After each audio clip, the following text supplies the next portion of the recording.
In the final months of World War II, two dying empires faced collapse: Nazi Germany and Imperial Japan. Both were losing everything. But when the Soviets closed in, Germany launched one of history's largest civilian evacuations, Operation Hannibal, to save millions of its own people. Japan? In many cases, it did the opposite, ordering its own civilians to die. The difference is as staggering as it is tragic. When the Red Army surged into East Prussia and the Baltic coast, the Nazi leadership, brutal as they were, still saw value in saving their own settlers and civilians. Operation Hannibal mobilized hundreds of warships, merchant ships, and fishing boats to evacuate over 2 million Germans and Baltic refugees from East Prussia, Courland, and Danzig. Yes, many ships were sunk, most famously the Wilhelm Gustloff.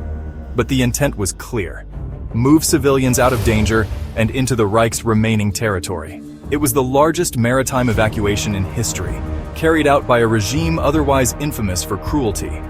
Now look east.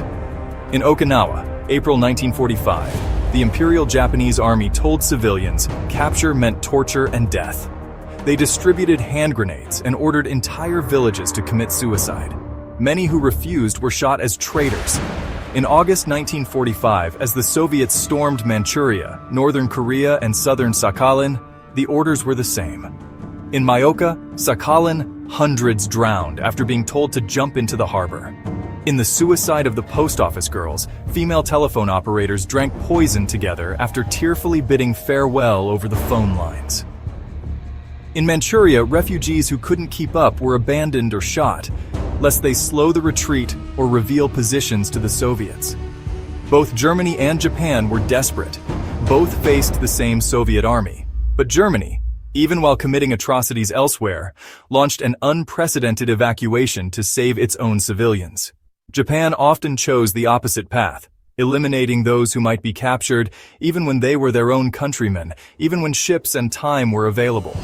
One empire saw civilians as worth saving. The other saw them as liabilities. Operation Hannibal is remembered as a desperate act of rescue.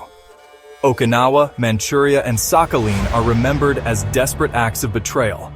In those final months of 1945, the difference between life and death often depended not on the enemy you faced, but on the army that claimed to protect you.